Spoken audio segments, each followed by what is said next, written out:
कबीर की वाणी इतनी विराट है कि उस पर बोलने के लिए तो पूरा जीवन कम है, लेकिन फिर भी कुछ बिंदु मैं जितना उचित समझ सकता था बोला। हमारे बीच बातें कुछ आई है कि जैसे लोग कपड़े उपड़े लेके आते हैं ना भेंट में, तो इस पर है कि वो अपनी खुशी है, ये कोई जरूरी नहीं होना चाहिए कि लाना ही लाना है। जब हम बाहर किसी चीज को नियम बना देते हैं फिर वो समस्या बन जाती है, बोझ बन जाता है।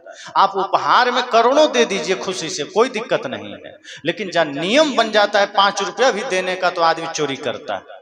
जैसे आप देखिएगा सरकार टैक्स लगाती है ना, तो किसी को 100 रुपया महीना भी टैक्स देना वो चोरी करना शुरू कर देता है, लेकिन दान वही आदमी 1 लाख कर देता है। तो जब स्वेच्छा पर रहता है तो आदमी दान कर देगा, लेकिन जहां टैक्स आ गया कि देना ही है तो आदमी का मन उल्टा काम करता है, फिर वो नहीं देता है। जैसे आप किसी को दे दीजिए कि ये कमंडल ले जाओ घर में दे देना, वो दे देगा। आप उसको कह दीजिए ले जाओ लेकिन इसको खोलना मत, अब वो रास्ते में चुपके से खोलेगा, पता नहीं क्या है, क्यों मना किया है। आप दीवार पर लिख दीजिए यहाँ पेशाब करना मना है, आदमी वहीं पेशाब करेगा। अब नहीं लगा है, नहीं करना है, कहीं और करना है, फिर भी देख लिया यहाँ पेशाब करना मना है, तो कहेगा है तुम्हारे बाप का नौकर है, हम करेंगे, यही करेंगे, देखते हैं तुम क्या करता है। ये आदमी का मन है।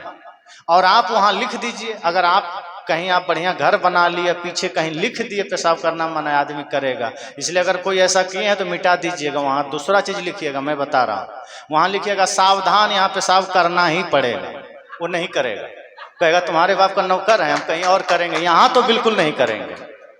तो ऐसा है आदमी का मन। तो आप अगर किसी चीज को नियम बना देंगे कि ये लाना ही लाना है, तो आदमी फिर उसमें खोजने लगता है कि 100-200 में काम चल जाए, फिर वो खुशी से नहीं लाता, फिर वो गिफ्ट फिर नहीं रहता। फिर कपड़े भी ऐसा खोज के लाता है कि एक बार पहने दोबारा में पोछा मारने काम में है। तो ये सारी मान्यताएं बंद होनी चाहिए। ये तो भीतर की खुशी है, किसी की इच्छा हुई दे देगा, नहीं हुआ नहीं देगा। दूसरी बात है कि ये कोई कार्यक्रम है जिसमें भोजन बनता है मृत्यु के पश्चात, शायद मृत्यु भोज, तो ये सारी चीजें आदमी दबाव डाल देता है, समाज एक नियम बना देता है कि भोजन कराना ही पड़ेगा। अब कई बार हम लोग सोचते हैं बेचारे के घर में कोई मरा है, वो तो ऐसे ही दुखी है, ऊपर से उसको भोजन बनवा रहे, जैसे उसी ने मारा है, उसको ऐसा पापी बना देता है कि जैसे खुद ने हत्या किया है। अरे एक तो दुखी है, आप ऊपर से उसको खर्च करवा रहे हो, तो ऐसे ही रो रहा है। आप बन सके तो आप कुछ उपहार ला के दे दीजिए कि नहीं चिंता मत करो हम लोग हैं। तो ये मृत्यु भोज तो बंद होना ही चाहिए, वो तो कितने दुख का भोजन है। भोजन कभी भी सुख में होता है।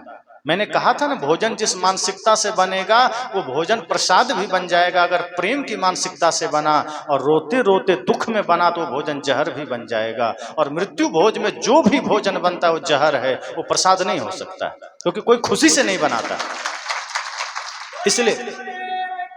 इसलिए ध्यान दीजिएगा, मृत्यु भोज में कोई भोजन खुशी से नहीं बनता है, और जो भोजन ही खुशी से ना बने वो भोजन नहीं, वो जहर है। इसलिए जहर मत खाइए। अगर कोई बना भी दिया मना कर दीजिए, नहीं ये भोजन बंद होना चाहिए। और शिक्षा तो जरूरी है ही, और लेकिन शिक्षा से ज्यादा जरूरी संस्कार है। आज शिक्षा के पीछे तो लोग जा रहे हैं, बेटों को कॉन्वेंट में भर्ती करा रहे हैं, हॉस्टल में भर्ती करा रहे हैं, पढ़ाई कराने में आदमी आगे है, लेकिन अपने बेटों में बेटियों में संस्कार कैसे देना है इसमें आदमी पीछे है। ये तो एक पूरा मेरा विषय ही रहता है। लेकिन आज चूंकि कबीर जयंती का समय था, मुझे बहुत सी बातें कहनी थी, ये मैंने छोड़ दिया। लेकिन अब ये हमारे क्या नाम है, हाँ कैलाश जी, तो इन्होंने लिख के दिया कि शिक्षा पर भी बोलिए। तो शिक्षा और संस्कार एक दूसरे का पूरक होना चाहिए। जैसे शरीर है और शरीर में आत्मा है तो ये जीवन है, और शरीर और आत्मा नहीं है तो ये मुर्दा कहलाता है। जिंदा को कोई मुर्दा कह दे तो मानहानि का केस हो जाएगा, लेकिन अगर जिंदा होते हुए मुर्दा वाला काम कर रहे हैं तब क्या होगा? और आत्मा निकल गई है तब तो मुर्दा है, कोई बात नहीं। आत्मा होते हुए अगर मुर्दा है तो फिर वो आदमी आदमी नहीं कहलाता। इसी प्रकार शिक्षा जरूरी है, पर शिक्षा में प्राण का काम संस्कार करता है, क्योंकि बड़े बड़े डॉक्टर इंजीनियर बन जाते हैं, संस्कार नहीं होता। आज के बच्चे कॉन्वेंट से जब घर आते हैं वो हाथ मिलाते हैं। हमारा संस्कार हाथ मिलाने का है क्या? चरण छूने का है, आशीर्वाद लेने का है, माता पिता गुरु की भक्ति वंदना करने का है। आज के बच्चे कॉन्वेंट से घर आएंगे, हेलो डैडी, हाथ मिला रहा है, हाय हेलो, डैडी, मॉम, हम तो ये शब्द भी दिमाग से बाहर की बात है। डैडी मतलब क्या हुआ? डिड मतलब मरना, डैड मतलब जो मर गया। अब डैडी को बोल रहा है मर गया। अरे पिता बोलो, बाबूजी बोलो, डैड बोल रहे हैं। माँ को मॉम बोल रहे हैं। माँ और मैया, ये दो शब्द बड़े प्यारे शब्द हैं, बड़ा गहरा शब्द। ये आदमी नहीं कहता। तो शिक्षा आज हम जो पा रहे हैं, वो शिक्षा जितना हमें मिल रही है उसमें संस्कार का समावेश जरूरी है। और जिस दिन शिक्षा में संस्कार आ गया, उस दिन कोई डॉक्टर बने ना बने वो इंसान जरूर बनेगा।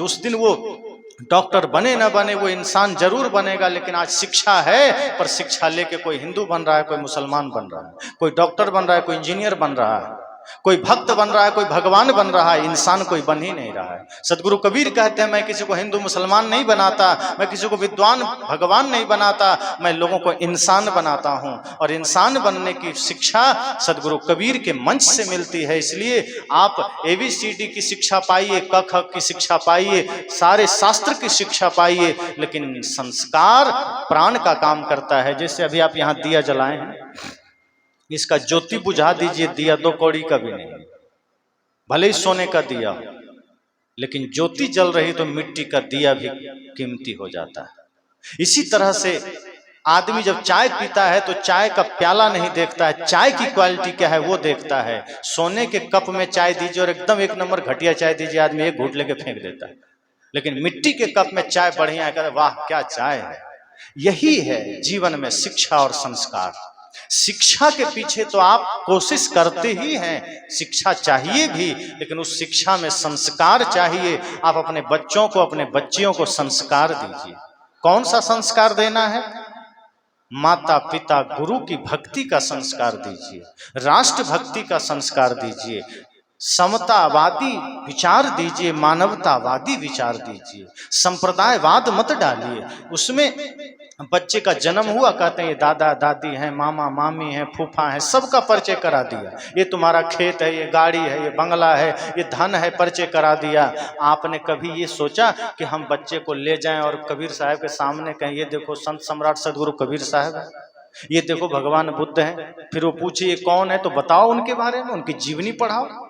जिस दिन आप अपने बच्चों का परिचय धन दौलत के साथ साथ, घर परिवार के साथ साथ, रिश्ते नाते के साथ साथ अपने महापुरुषों से कराने लग जाएंगे, वो बचपन में ही वो भी उसी मार्ग पर चलने को उत्सुक हो जाएगा।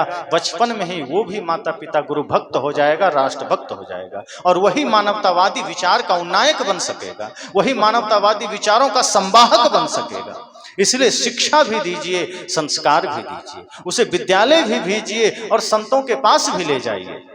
आदमी करता क्या है, नाच नौटंकी में जाता है, बच्चे को लेके जाता है, सत्संग में आता है तो घर में छोड़ के आता है। छोड़ो कहाँ जाएगा, कहीं बच्चा सधुआ ना जाए, साधु ना हो जाए। बच्चा शराबी बन जाए ज्यादा दिक्कत नहीं है माता पिता को, कहीं साधु बन गया तो दिक्कत।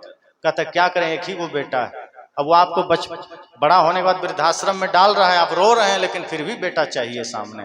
तो ध्यान रखिए, शिक्षा तो जरूरी है, क्योंकि शिक्षा से आप समझेंगे संसार को, लेकिन स्वयं को समझना है और मोक्ष तक जाना है तो संस्कार जरूरी है। संसार में कुछ बढ़िया काम करना है तो संस्कार जरूरी है।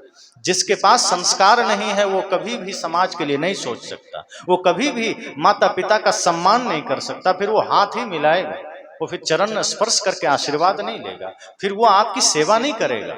अगर आपने अपने बच्चे को डॉक्टर इंजीनियर बना दिया और संस्कार नहीं दिया तो कहेगा माँ समय नहीं है मेरे पास, ये लो 20,000 रुपये और 1 महीना में काम चलाओ, मेरे पास फुर्सत नहीं है।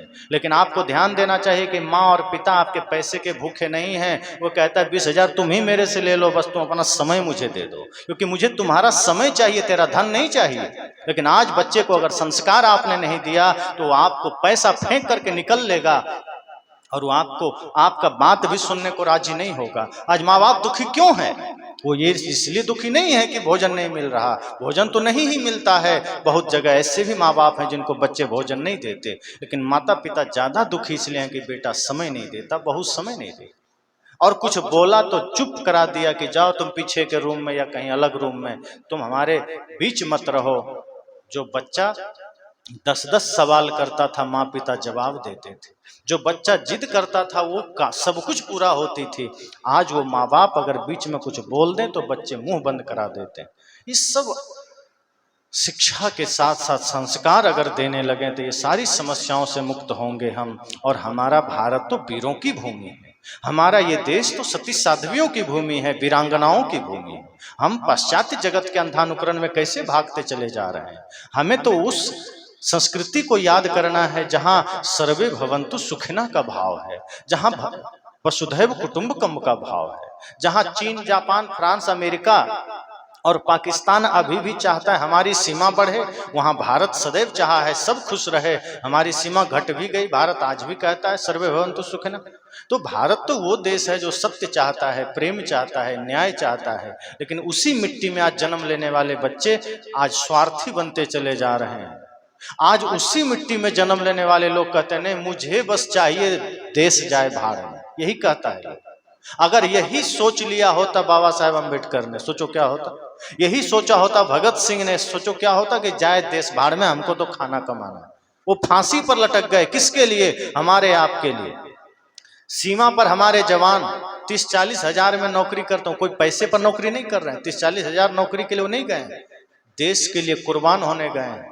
जैसलमेर से लेके सियाचिन तक बॉर्डर पर खड़ा होकर दुश्मन की गोली सीने पर खाने को राजी है। और हर दिन खबर आती है 2 जवान शहीद हो गया, 5 शहीद हो गए। किसके लिए? हमारे भारतवासी सुकून से सोएं, हमारे लोग प्रेम से रहें, और हम यहाँ जातिवाद कर रहे हैं, लड़ झगड़ रहे हैं, शिक्षा नहीं, संस्कार नहीं, धन दौलत के लिए लड़ रहे हैं, स्वार्थ के लिए लड़ रहे हैं कि मुझे दुनिया से क्या मतलब। चलो भाई, दुनिया से नहीं मतलब, देश से तो मतलब होना चाहिए। देश तो आपका है, इस देश में हमने जन्म लिया है। क्योंकि एक आदमी अपने माँ बाप, अपने माँ के गर्भ से तो जन्म लेता ही है, साथ साथ एक संस्कृति के गर्भ से जन्म लेता है। और जिस संस्कृति के गर्भ से हम सब ने जन्म लिया है उसका नाम भारतीय है, उसका नाम भारतीयता है। और जिस देश में हमने जन्म लिया है उसका नाम भारत। इसलिए हम सब का दायित्व है, हम सब का कर्तव्य है देश के प्रति, और वो संभव होगा शिक्षा और संस्कार से। तो कैलाश जी की बातें, इसमें बहुत उपयोगी कुछ बातें उन्होंने रखी। इन सारे बिंदुओं पर मेरा विचार आपको यूट्यूब पर मिल जाएगा। जो चर्चाएं मैंने थोड़ी थोड़ी की, विस्तृत रूप से ध्यान पर आपको मिल जाएगा। जो शिक्षा के क्षेत्र में जो पढ़ रहे हैं जो बच्चे, जो कहते हैं मैं याद करता हूँ, याद नहीं होता, मन शांत नहीं होता, बुरे बुरे विचार आते हैं, मन दौड़ता है, डर लगता है, वे लोग YouTube पर मेरा विचार आप सुनिएगा, ध्यान कैसे करें और मन शांत कैसे होगा। उसमें आपको पूरा विधि विधान से आपको मिल जाएगा कि हम कैसे, ये माइंड भी तेज हो जाएगा। आप सोएंगे, सुबह उठेंगे, बीच में कोई सपना नहीं आएगा, मन शांत, यादाश्त मजबूत हो जाएगा और कोई बुरे विचार नहीं आएगा, मन पवित्र रहेगा। तो छात्रों के लिए, बल्कि सबके लिए, जो मानसिक रोग अगर कहीं आपको हो रही है, मानसिक पीड़ा हो रही है, कहीं आप चिड़चिड़ापन आपके जीवन में आ गया है, आप ध्यान जानिए, ध्यान करिए, आप देखेंगे जीवन में कितनी शांति महसूस होती है। तो उसकी पूरी प्रक्रिया उस पर है। तो अभी जो यहाँ आप सबने विचार सुना, ये विचार भी आपको कल तक आप सुन सकेंगे। इस पर वापस अपने मित्रों को सुनाइएगा और कोशिश कीजिएगा आप सब भी बिहार, दिसंबर में वहाँ कार्यक्रम है, आप सब वहाँ भी आइएगा। ये सूचना भी आपको YouTube के माध्यम से मिल जाएगा और यहाँ जो भी लोग आप जुड़ गए हैं उनके माध्यम से मिल जाएगा। कोशिश करिए आप सब वहाँ भी आइए। तो सदगुरु कबीर के इस महानतम समय में, जो कि 625 साल उनको हो गए और ये 626वीं जयंती हम लोग पूर्णिमा के दिन व्यवस्थित रूप से मनाएंगे, लेकिन आज भी हम उसी रूप में मना रहे हैं। तो ऐसे महानतम संत की जयंती हमें ये याद दिलाती है, हमें ये होश कराती है कि हम सब भी जागृत होकर के उसी धर्म न्याय के पथ पर चलें, उसी प्रेम के पथ पर चलें और अपने अपने हिस्से में कुछ कमाई धन के साथ साथ धर्म का लेते चलें, कुछ प्रेम की कमाई करते चलें और बन सके तो ये कोशिश करें कि हमारा जीवन किसी के काम आ जाए। कहा है ना, किसी के काम जो आए उसे इंसान कहते हैं, उसे इंसान कहते हैं। पराया दर्द अपनाए उसे भगवान कहते हैं, उसे भगवान कहते हैं। यहाँ क्या कहा संत ने कि जो पराये का दर्द अपना बना ले वो भगवान है। लेकिन जिसको दुनिया के लोग तथाकथित भगवान मानते हो तो दूसरे को दुख दे रहे हैं। कहते हैं ना कि क्या करें, बड़ा दुख है, भगवान की लीला है, मतलब भगवान ने दुख दिया है, मतलब सारा काम भगवान का किया हुआ है। भाई जो भगवान करुणावान है, दयावान है, वो किसी को दुख देंगे क्या? वो तो सबका सुख हरण करेंगे। और क्या वो भगवान जो पूजा करेगा सिर्फ उन्हीं का कल्याण करेंगे? भगवान तो करुणावान, उन्हें क्या फर्क पड़ता है कोई पूजा करे या न करे, वो तो सब पर करुणा बरसाएंगे ना। तो यहाँ संत कहते हैं नहीं, जो पराया दर्द अपनाए उसे भगवान कहते हैं। तो इसी तरह से अगर हम भी जीवन में किसी के काम आ गए, कोई बढ़िया नेक काम कर गए, तो समझना तब हम इंसान हैं। और अगर किसी का दर्द हमने अपना बना लिया, किसी का दुख हमने खत्म कर दिया, तो हम ही भगवान भी हो गए। इसलिए वेद के ऋषियों ने कहा अहं ब्रह्मास्मि, मैं ही ब्रह्म हूँ। ये झूठ बात नहीं, कबीर साहब ने भी यही कहा, हो हुजूर ठाड़ कहत हो अब ते समर समार। साहब ने कहा तुम ही स्वामी हो, यही वेद कह रहा अहं ब्रह्मास्मि तत्वमसि अयम आत्मा ब्रह्म प्रज्ञानम ब्रह्म। चार वाक्य है वेद का, चारों का अर्थ वही है कि तुम भी वही हो। जैसे ही वेद के ऋषियों ने कहा मैं ही ब्रह्म हूं, तो किसी ने पूछा मैं कौन हूं, तब ऋषि ने कहा तत्वमसि, तुम भी वही हो। का ये आत्मा क्या है, तो कहा अयम आत्मा ब्रह्म, ये आत्मा ही ब्रह्म है। का ज्ञान क्या है, तो प्रज्ञानम ब्रह्म, ये ज्ञान भी ब्रह्म है, क्योंकि ज्ञान आत्मा का स्वरूप है। ज्ञान और आत्मा एक दूसरे का पूरक है, तो ये भी ब्रह्म है। तो वेद भी ये बात कहता है, मातृदेवो भव पितृदेवो भव आचार्य देवो भव, अहं ब्रह्मास्मि तत्वमसि अयम आत्मा ब्रह्म प्रज्ञानम ब्रह्म। तो इस तरह सदगुरु कबीर का भी विचार इसी तरह मानवतावादी और कल्याणकारी है। आप सबने काफी देर से मेरी बातों को बड़े ध्यान से सुना, और आप सबके बीच हमें भी आने का समय मिला, जो आपने ही ये समय रखा। तो आप सबको हृदय से बहुत बहुत शुभकामनाएं, बहुत बहुत धन्यवाद। आप सबके जीवन में सदैव शांति हो, समृद्धि हो, स्वास्थ्य हो, और सदैव आप सदगुरु कबीर जैसे महानतम संतों के विचारों को अपने जीवन में उतारें, और बने तो दूसरों को भी कुछ सेवा सहायता करते चलें।